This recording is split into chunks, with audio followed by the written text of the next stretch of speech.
Good afternoon, everyone, and welcome to Canvas Live. Canvas Live events are presented by Canvas community members or Instructure employees, and they're designed to help Canvas users improve and enhance their teaching and learning with Canvas. I am delighted to have with me today Laura Gibbs, and Laura Gibbs is kicking off the first in a series of connected learning with cats quick demos. Today's quick demo is going to be on how to use Twitter widgets in Canvas. And with that, I'm going to turn it over to Laura. Okay, thanks, Stephanie. This is indeed my first Canvas Live. I'm really excited to be doing this. And I've got a slide deck, as you can see there. Should be working. Are we on the next slide? Yes. Okay, so if you look at that first slide, there's some links there to my domain, mythfolklore.net, and also to subdomain there, CLCats. That's my connected learning with cats.mythfolklore.net.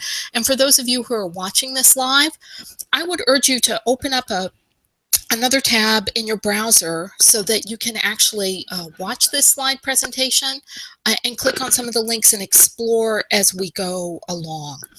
So you can use that CLCats link, or you can get a link to the slide deck from the events page at the Canvas community. You certainly don't have to do that. You can just watch the slides go by here at the YouTube, but a lot of the slides have links that you can use to explore as we go along, and that would probably be more fun. You could see actual dynamic live widgets in action as opposed to just seeing them captured with a screenshot on a slide. So like Stephanie said, this is the first of my connected learning with cats presentations for Canvas.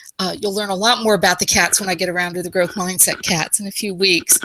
But some of the themes I want to explore that run across these presentations are connectedness, connections, and how we can use the online space for connected learning to connect with our students, for the students to connect with each other, to connect them with content that's really going to be meaningful to them. I also want to emphasize the theme of dynamic learning, dynamic content, as opposed to static content that you write and sits on the page. And Twitter is going to be a great introduction, I hope, to the idea of dynamic content. And then I also want to emphasize the idea of diversity and variety of learning, of content. And once again, Twitter is going to be a really good example of how you can bring a lot of diversity and variety into your class, but without having to spend a lot of time as you do that. Twitter gives you the whole world to explore. That's what we've got the cat there for. And the way you can explore that, in my experience, is by using a dedicated Twitter account just for your class. So for those of you who use Twitter already, I would suggest that you create a separate Twitter account to use just for collecting content for your classes, content to share with your students. If you don't use Twitter already, this can be a great way to start using Twitter. And this is really how I got into using Twitter, was by collecting content to share with my students. Now I use Twitter for all kinds of other things, and I really enjoy it. But this was really my start in using Twitter a few years ago, where it became a part of my everyday routine. With my class account, I follow a lot of different Twitter accounts. A lot of them are related to the content of my classes. I teach mythology and folklore, and I also teach a class about India. And so there's tons of Twitter content that is really relevant to my classes. And I also follow Twitter accounts that are related to my school, for school announcements, activities, events, news. The university where I teach, University of Oklahoma, has a really active set of Twitter accounts, and there's lots that I can share with the students. So you'll see a link there on the screen at Online with India. That's my class Twitter account, and feel free to browse and explore, and you can see the kinds of content that I'm sharing with my students. Once you have a Twitter account, it's full of content that you're going to share with your students, you can then use a widget to take that content direct from Twitter, live dynamic content, and have it show up in a blog sidebar, for example, if you have a class blog, in a wiki sidebar, or obviously in a Canvas page, which is the point of the presentation today.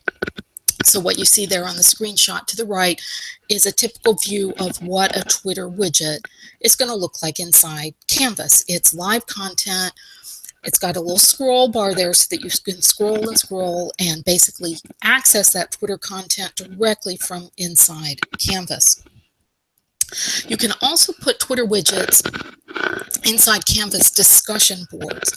Now, I'll talk later about what it means to use Twitter for class assignments, including class discussion, but pretty much anything you can do in a Canvas page, you can do in a Canvas discussion board. So you can put a Twitter widget in a discussion board, and instead of just having a static single prompt for students to respond to, they actually have all this live dynamic content that they can look at and then choose to respond to. The item in the string, say, that most attracts their attention or arouses their interest. Now, in addition to putting your own Twitter account in a widget inside Canvas, you can actually create Twitter widgets for other accounts too. It's not something that's somehow private or secret. Any Twitter account can be turned into a widget. You can make it a widget. So even if you don't want to run your own class Twitter account yet, maybe you're not ready for that, you could make a widget for your school's Twitter account if they have it, or for your school newspaper. The University of Oklahoma student newspaper has a fantastic Twitter feed, a very active presence at Twitter. And that's what you see in the screenshot there is the latest from the OU Daily Twitter account done as a widget that you can put in Canvas.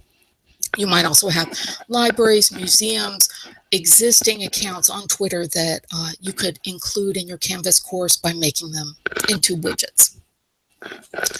Another kind of widget that you can create at Twitter, which is pretty amazing, is a hashtag widget, where Twitter is going to actively go out there and find all the latest tweets that have a particular hashtag and bring them together in a stream. You don't have to do anything. It's all active, dynamic, and it's Twitter doing all the search and the work for you. One of the best hashtag widgets for my classes is Folklore Thursday. And so since it is Thursday today, if you're following this in the actual slide deck where you can click on that link, take a look at Folklore Thursday. It is an international folklore event that happens at Twitter every Thursday. People chiming in from all the different countries of the world, different languages, with all kinds of folklore materials that they want to share at Twitter. I can share that with my class just by including that widget in a Canvas page every Thursday. It just explodes with new content that's potentially of interest to my students. And then the last kind of Twitter widget I wanted to mention, there are lots of other kinds, but I'm really interested in accounts, hashtags, and lists in terms of gathering content for my classes. A Twitter list is something that you create. You take different accounts, put them into a list, and Twitter then compiles all the tweets, all the content from that list into a single stream. And a list does not have to be something ambitious. On the slide there, you see a screenshot from a list I made for the two museums at the University of Oklahoma. We have a fantastic art museum and a fantastic natural history museum, and both of them have dedicated social media teams that put content into those Twitter accounts. I combine them into a list, so there's always something cool going on in the University of Oklahoma Twitter widget there for the museums. So those are some examples of the kinds of widgets I found really useful in gathering content for my classes. Now, widgets. Why Twitter widgets and not just the Canvas Twitter app? Here's why. There is a Canvas Twitter app. It's very easy to install in Canvas and to use, but it shows no images. It has no videos that the students can play, and it also will not do lists. So it looks like what you see there on the screen. And to really appreciate the problem, you need to see it side by side. There's the Canvas Twitter app on the left, and then you have a Twitter widget on the right. You know, if you think about students and what's going to grab their attention, what's going to pull them in, make them curious, make them want to read, make them want to click, the Canvas Twitter app is just not likely to do that. But a real Twitter widget with images, with videos, is very attention getting, it's very attractive, and it's valuable because it's just got more stuff, more information available in it. So if you want your students to use Twitter and explore, you can have it be just a kind of extra in the class, but you can also build assignments on the basis of what they find there. I'm not going to spend a lot of time on this today, but I'm glad to brainstorm with anybody anytime about how you might use Twitter in this way. I'll just talk about one assignment I use in my class, which is Twitter-based, which is that the students build what I call Wikipedia trails. They find some kind of item in the class Twitter, and there's a continual stream of items. I spend like maybe 10 minutes a day, but it's very productive 10 minutes. Lots of new stuff in the Twitter. They pick some item that interests them for whatever reason. They go to Wikipedia and research it, and then they go from that Wikipedia article, some link in that article that goes to another, to another, to another, and they end up with a trail of 4 Wikipedia articles. And they publish that as a blog post. And then I use another tool that I'll present about at some other Canvas Live, I hope, called InnoReader, so that I can gather up their Wikipedia trails, which are based on the Twitter, and have that be part of the Canvas course. So anyway, maybe you'll have time later to explore and see what they do with the Wikipedia trails. I think it's so much fun because they don't know where they're going to end up when they start their Wikipedia trail, and I honestly don't know where they're going to end up either. So that's just one example of a possible assignment that you can do with Twitter, where it's all about connecting students. Like I said, it's all about connecting students to content that means something to them, that they're interested in, that they're curious about. That's where the cats come in, curious. And then they build their own connections, right? They start from a piece of content that they find in the Twitter, and then they make more connections, and then they share that by connecting with other students in the class. It's all connected. Okay, so at this point, you probably want to know, how do I do this, right? Or I hope you want to know how I do it. And it's so easy, right? It's a process made easy by the fact that Twitter wants you to do this. Twitter really likes the idea that people are making these widgets, and they have a very simple walkthrough that you can use, and the Canvas part is easy too. So what I've done is I've made a Twitter for Canvas workshop that walks you through this step by step, screenshots everything. If you have questions or problems, let me know, and I'll update the instructions and explain it in more detail. But basically, all you have to do is set up your Twitter account that you'll use, hopefully, to share content with your students, but if not, just to make the widgets that you want from other people's Twitter accounts. And then you create those widgets, and you embed them in Canvas. And the process is basically a 5-step process. I'm not going to model it here. I'm just going to tell you what the 5 steps are. And here's an added bonus, right? Once you learn these 5 steps, you can use it for any JavaScript content that you want to put into your Canvas course. So the steps that I'm explaining here for Twitter work for Flickr slideshows. They work for Pinterest boards if you use Pinterest, and I'll do some other Canvas Lives about those tools, but the same process applies here. So if you learn how to do it with Twitter, you're good to go with those other tools. Okay, so step 1 is that you configure the Twitter widget. Twitter walks you through it step by step. They did a total revamp back in October, I think it was, of their widget creation process. Super fun, super easy, lots of options. So you go through Twitter to create the widget, and they'll give you a code, and you'll see down there, copy code in that box. You don't have to write any HTML. You just have to be able to copy and paste it. The second step, you copy and paste, like I said, the widget code that you get from Twitter into a text file. Some of you may work with text files all the time already. If you don't, I've got an option in the instructions for a browser-based kind of text file tool you can use. So no problems if the text file is not something familiar to you. You paste the code into a text file and you call it .html. It's a web page file, essentially. You then upload that file into your Canvas files area, just like you would any other file for your course. After you've done that, you can then paste that file information into an iframe. So the step 4 here, this is the secret sauce. This is the magic thing that lets you get the Twitter content out of the files area into your page. For any of you who have tried to paste a JavaScript like the Twitter widget into a page and had it just disappear because the editor strips it out, the solution is to put it into a file first and then paste that file information into your page. It sounds strange, I know.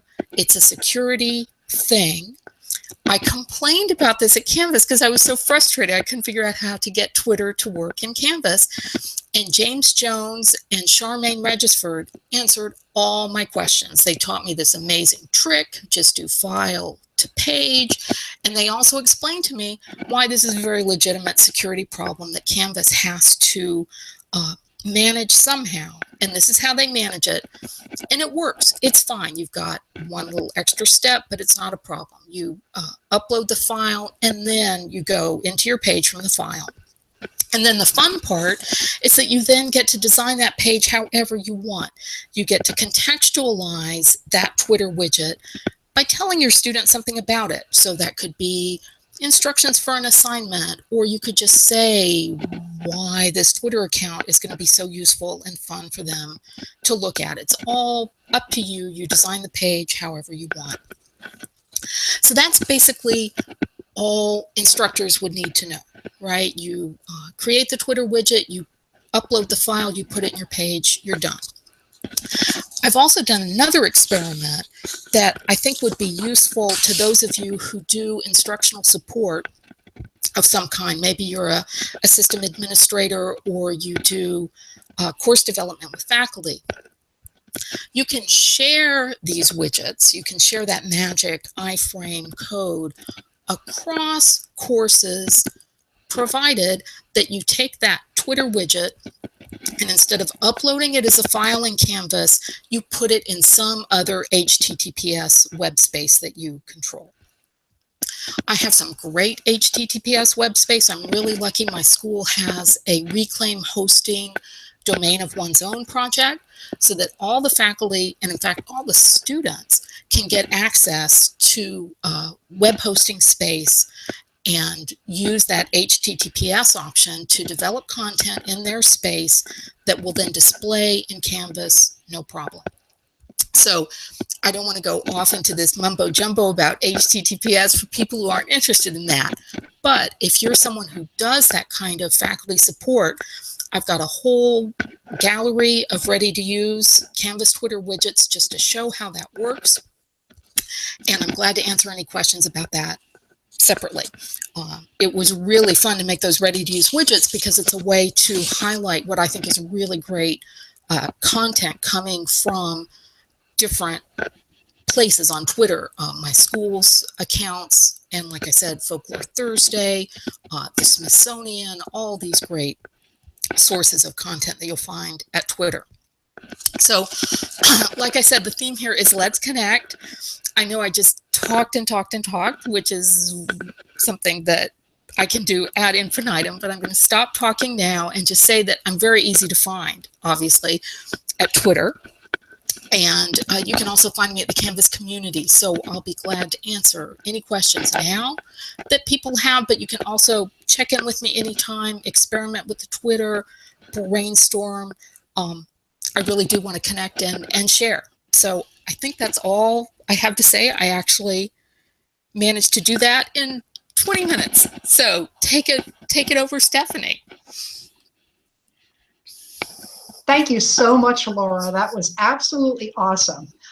I have not seen any questions yet in the chat, but before we wrap up, I do wonder, does anyone who is currently participating have any questions?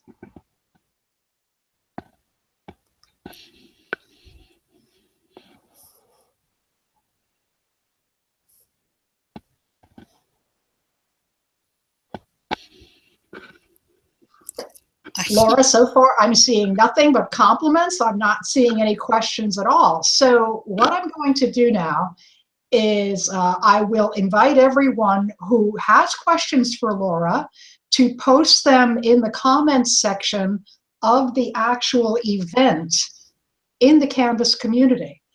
And I want to remind you that this is just the first of many. We're going to have a whole series of connected learning with cats on Canvas Live. I did see one question is, how do we access the slides? Adrienne, the slides are already in the comments section of the event itself in the Canvas community. We are also going to post the recording link shortly after we wrap up here. We have to give the recording a little bit of time to render, so you will be able to access the slides and you will be able to review the recording.